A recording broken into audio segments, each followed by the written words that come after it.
Hi, I'm Darren Walker. Tonight on Inside Louisiana Athletics, Lance Key makes Louisiana soccer history at the Sun Belt Conference Tournament. Football's Billy Napier revisits a primetime 48-7 demolition of Coastal Carolina, brought to you by Sonic. And Heather Mercedes Fontenot breaks down a weekend sweep of UL Monroe as two seniors bid farewell to E.K. Long. But first, Dan McDonald and Eric Mouton recap Bob Marlin's 401st career victory. You're watching Inside Louisiana Athletics.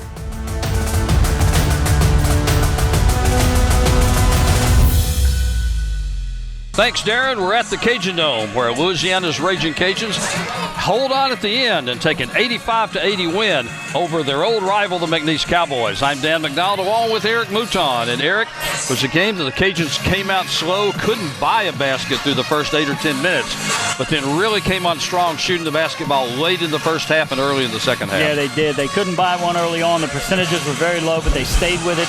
They kept running their offense. They kept executing.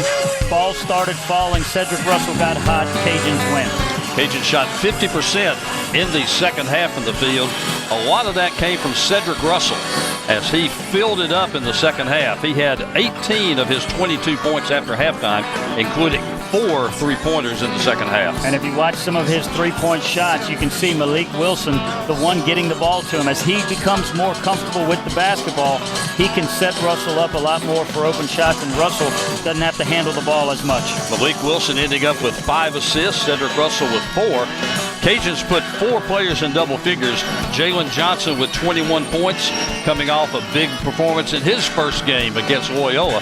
7 rebounds, but he also made 8 out of 10 free throws, and a lot of them were crucial at the end. No doubt. You got to make your free throws to win games, and I think Coach Marlin felt a little more comfortable tonight going to Johnson. They played through him midway through the second half, and he produced.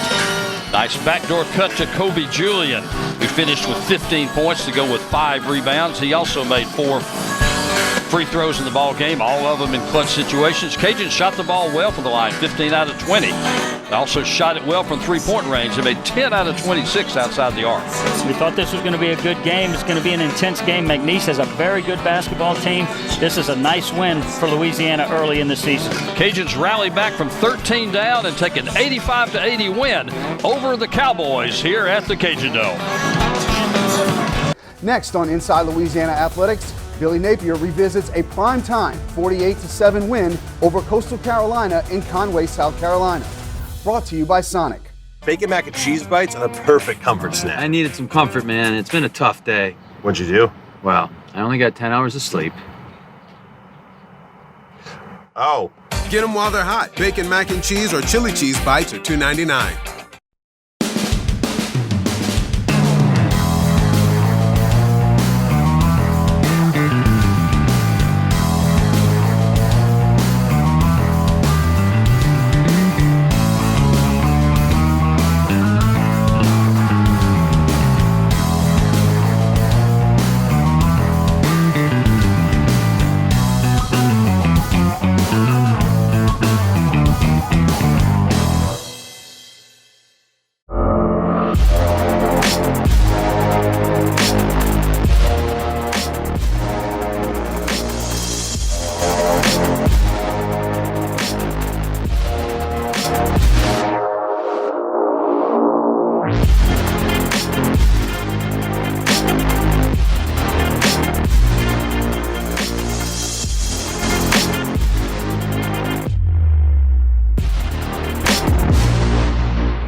The Learfield IMG College Directors Cup, the highly recognized mark of distinction in college athletics across all divisions, both men's and women's sports. Follow your favorite team's pursuit for excellence in this prestigious annual award through thedirectorscup.com, USA Today, or L Directors Cup on Twitter. Learfield IMG College Directors Cup, the crowning achievement in college athletics since 1993. If you're happy and you know it's Zydeco. If you're happy and you know it's Zydeco. If you're happy and you know it, then your feet will surely show it. If you're happy and you know it's Zydeco. If you're happy and you know it, mange. If you're happy and you know it, mange. If you're happy and you know it, I think I will help you show it. If you're happy and you know it, mange.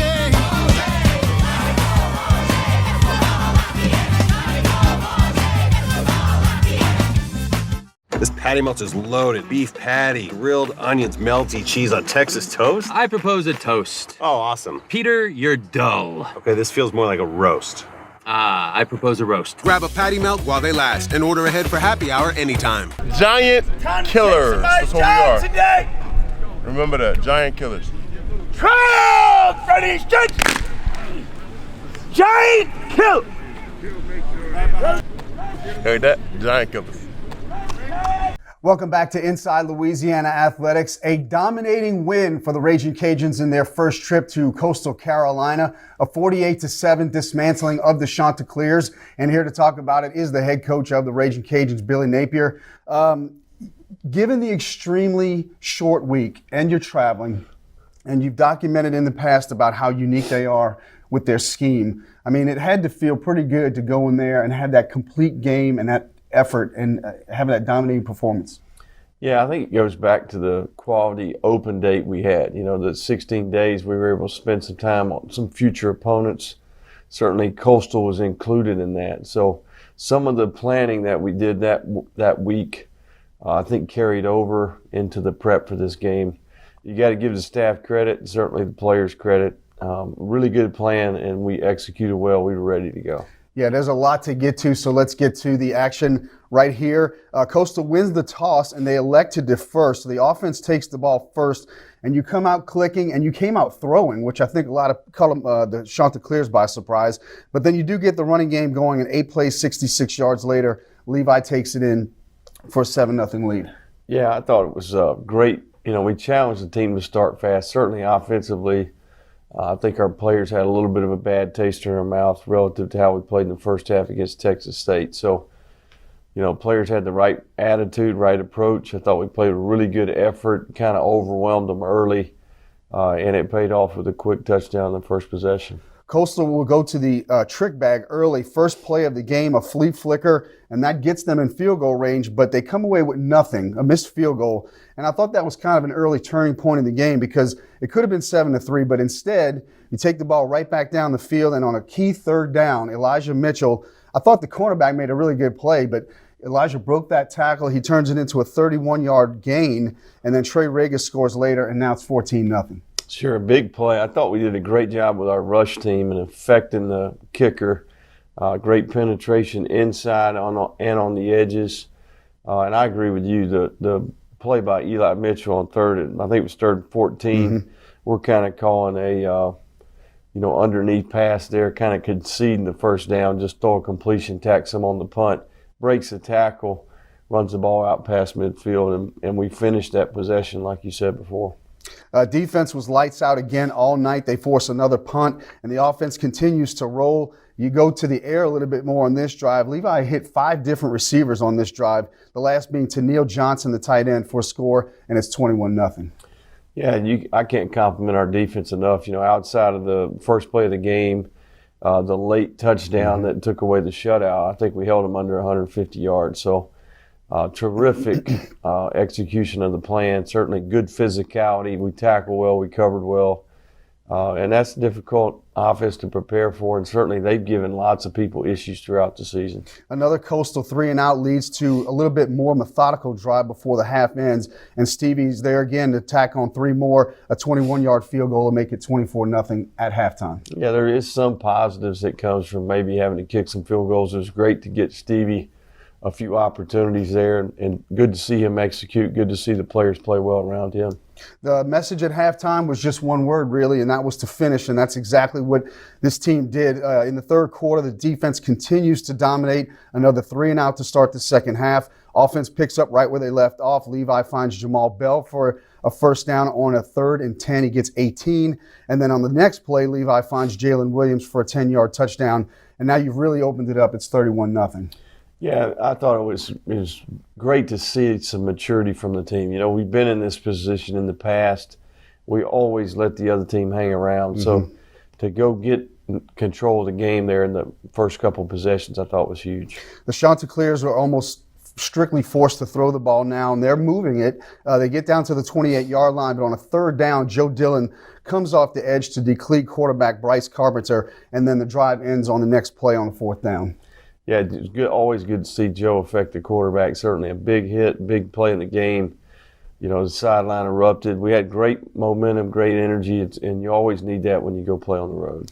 You go back to the air again on the next drive. Jared Jackson getting involved now. He had a couple of big catches on the next drive, and then Levi connects with Jamarcus Bradley on a beautiful touchdown pass. It's 38-0 now. Yeah, I thought Levi was outstanding in this game. You know, I had a couple that were a little bit off, but for the most part, when the pocket was clean, he was lights out. Made great decisions. Made some really big-time throws in this game, you know, on the move, big third-down conversions. By far his best game since we've been here. Andre Jones will force a Chanticleer fumble on the next drive. Zion Hill is there for the recovery, and here comes the knockout punch. Chris Smith from 52 yards out for the touchdown. He is really making the most of his opportunities, isn't he? Yeah, Chris is a guy we've been watching in practice and in the offseason for a year and a half. We know what type of future he's got in front of him, but it's great to get him out there for him to have some success, and Cajun fans are going to watch him for a long time. The final score was 48-7, and last topic on this particular game, I want to talk about people who are contributors but maybe not household names like Chris Smith, Jalen Williams, Neil Johnson. On the defensive side, your leading tackler was Andre Jones, Cam Pedesclo. So you're getting contributors from all over the place. Yeah, I think it's a sign the staff's done a great job. We've developed that second and third tier player on the roster. A lot of those guys are maybe unheralded guys, but they're playing really high-level winning football for us right now. And that's what we're going to need down the stretch. We got to continue to improve, continue to build depth, and certainly create competition. You know, a lot of those guys have really stepped up, and that causes the player that's in front of them to have to bring it each and every day. The final road trip of the season is this weekend in Mobile, Alabama. South Alabama is the opponent. The Jags are 1-8 on the season. But you watch that game with Texas State this weekend. They're still fighting tooth and nail to the very end, and they have some players on that team that can give you some headaches. They do. I think it's one of the more explosive teams in the league. Just the size, length, the power. I mean, these are some explosive players. They can create issues for matchup-wise on offense, and certainly defensively, they got lots of players that are hard to block, and height, length, speed in the back end. So. We need to have a great week, and certainly got to go on the road here and play well to win. You know, most teams at this time of the year are kind of hitting that wall. They're wearing down. They're getting tired. Injuries are taking their toll. But this team seems to stay fresh, if not getting better as the season goes. Yeah, that's the goal. I think we positioned ourselves in the second half of the season to accomplish our goals, and we should be ramping up here, hitting our stride, create momentum. Certainly think we did that last week. We need to continue that this week as well. All right, Coach. Thanks for the time. As always, we'll have a recap and reaction with the coach next week on Inside Louisiana Athletics. But coming up next, soccer coach Lance Key recaps a historic Sun Belt Conference tournament. Bacon mac and cheese bites are the perfect comfort snack. I needed some comfort, man. It's been a tough day. What'd you do? Well, I only got 10 hours of sleep. Oh. Get them while they're hot. Bacon mac and cheese or chili cheese bites are $2.99. To perform, you need speed, skill, strength. With every muscle, every move, you push your body to reach its full potential. But sometimes you just can't push through the pain. That's when you know it's time to address it. So when injury puts you on the sidelines, trust us to get you back in the game. Lord Sports Care, the team behind your team. If you're happy and you know it's Zydeco. If you're happy and you know it's Zydeco. If you're happy and you know it, then your feet will surely show it. If you're happy and you know it's Zydeco. If you're happy and you know it, Mange. If you're happy and you know it, Mange. If you're happy and you know it, nothing God will help you show it. If you're happy and you know it, Mange.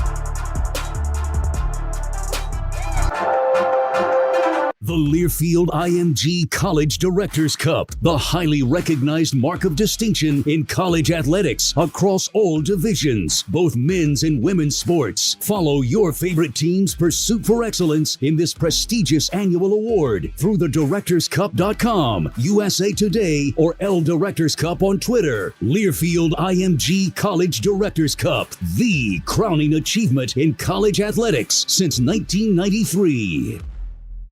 This patty melt is loaded. Beef patty, grilled onions, melty cheese on Texas toast. I propose a toast. Oh, awesome. Peter, you're dull. Okay, this feels more like a roast. I propose a roast. Grab a patty melt while they last and order ahead for happy hour anytime.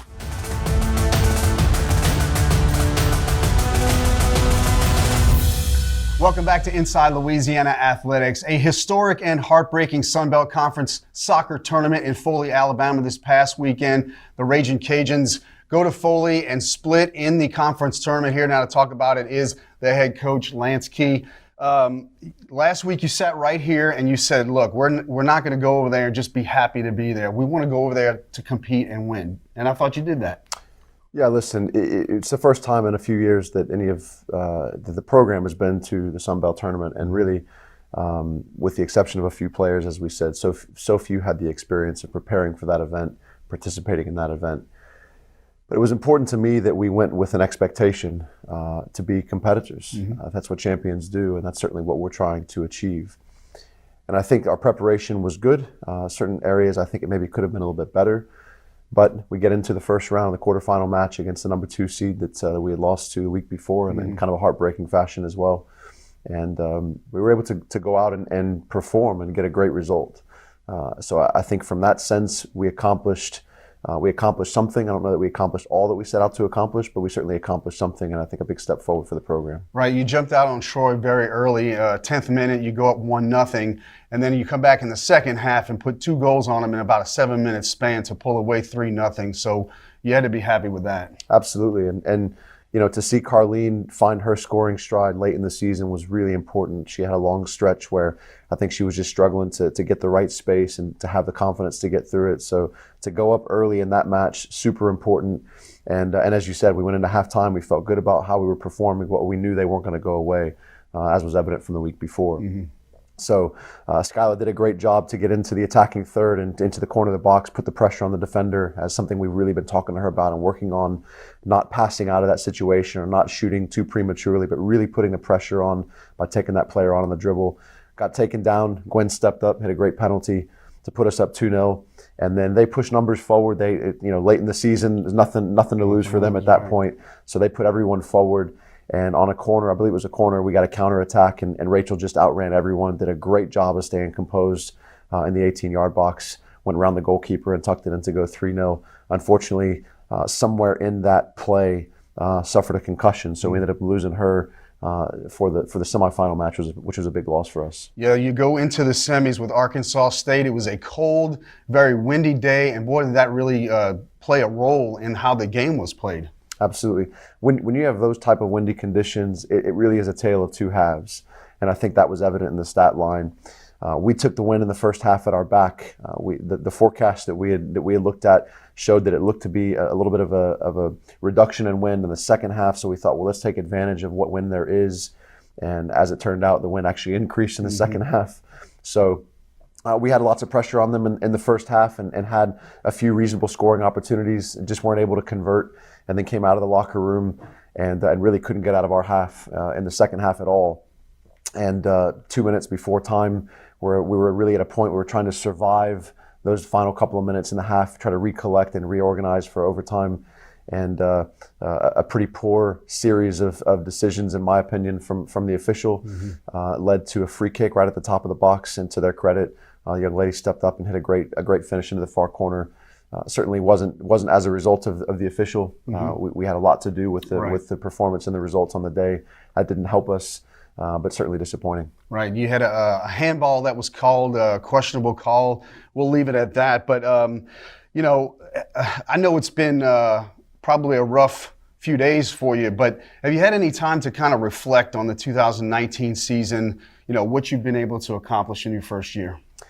I did, and I took some time to reflect with the players right after the match. And at the end of the day, we have to remember they're student athletes, and they dedicate and commit a tremendous amount of their time and their energy into the sport that they play.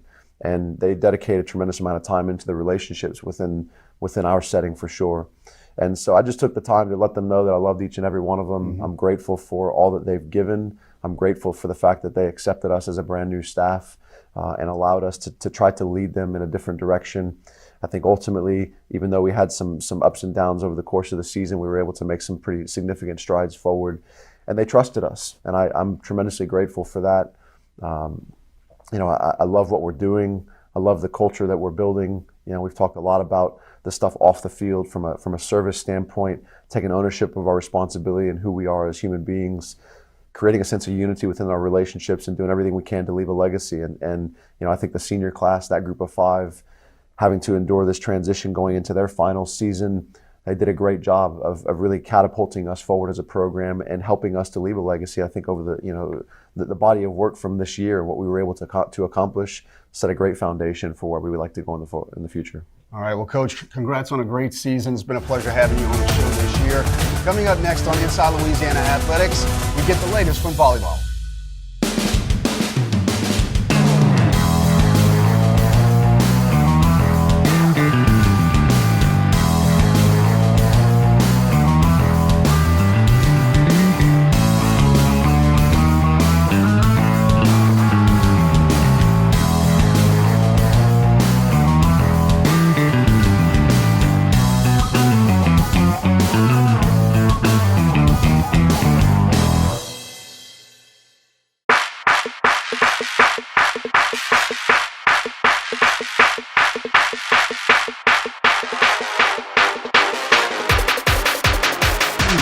Let's go boom.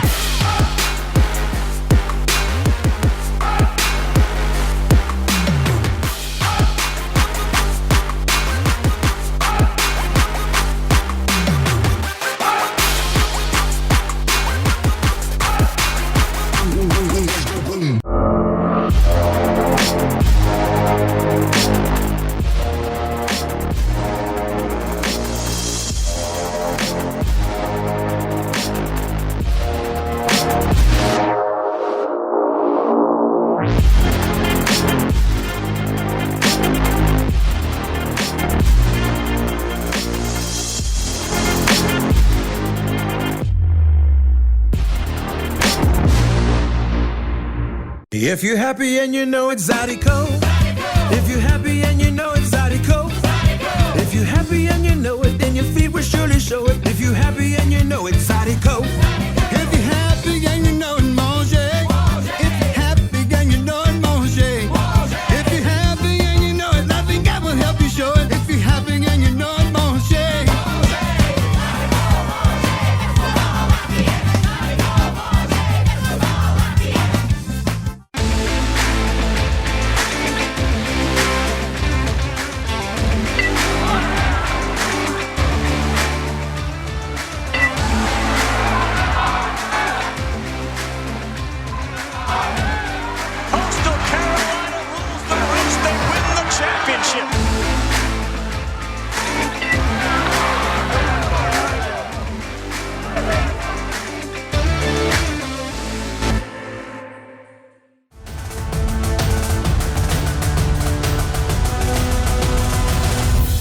Welcome back to Inside Louisiana Athletics. The Ragin Cajuns volleyball team has won 3 in a row and 7 of their last 8, including a weekend sweep of UL Monroe. And here to talk about all that is the head coach of the Ragin Cajuns, Heather Mazetas-Fontenot. So you get the sweep of Monroe. Let's start on Friday night. You're playing up there. Didn't exactly go the way you wanted it to in the first set because you lose that one, but you were able to stem the tide and win the next 3. Yeah, I think our girls came out a little bit tight, and they knew that going into that match, it was a very large possibility that with that match we could probably secure our conference tournament berth, and they knew they had to win, and all of that, and I think we just came out a little bit tight. Also, the lighting in that gym is really different, and I think we had trouble seeing the ball, so we didn't serve and pass very well. Haley Wisnowski with a great big night, 19 kills to lead the team.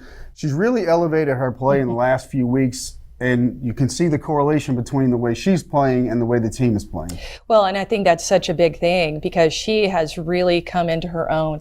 I think she's seeing the court really well, and her shot selection is so varied. And, you know, she'll do things that I'm like, hey, I didn't know you knew how to do that, you know, and it's fun seeing her grow as a player. But on top of that, Avery Bro, man, she is just coming to life, running the 5-1 and really finding openings for all of our hitters, which then leaves Haley to be that much more dominant, so it's good. Sunday, you host the Warhawks on Senior Day. Haley kind of led the way again with another dozen kills, but you also had two seniors, Darby O'Grady and Drianna Abram, who also had 10 kills apiece, really sparking the team, especially early on in the match. Yeah, you know, we were in a place where, you know, Darby has played on and off for us this season on the right side, and I like to start my seniors on Senior Day, and she was doing a great job, so she was able to play the whole match, and, you know, she's been with us for 4 years as a walk-on and just a 4.0 economics major, you know, and just the epitome of what a Ragin Cajun volleyball student athlete should be. And so to be able to play her the whole match on Senior Day and for her to have such a great outing, I was just very proud of her. Yeah, kind of answered the question I was going to ask next already, but you know, Senior Day is always an emotional time. Just talk about your two ladies and not just what they meant to you, you know, on the court to the program, but also in the classroom and the community. Yeah, you know, I think that Dree is one of those kids. She's super loud, she's super bright, and everybody sees her. But and she's had a great career here, you know, and she still has a semester until she graduates, and but has done a good job, you know, finding a good leadership role with this team. And Darby is a lot more quiet, and I think due to her being a walk-on, she's kind of tried to figure out what her role was going to be, and has always been very, very happy and secure in herself.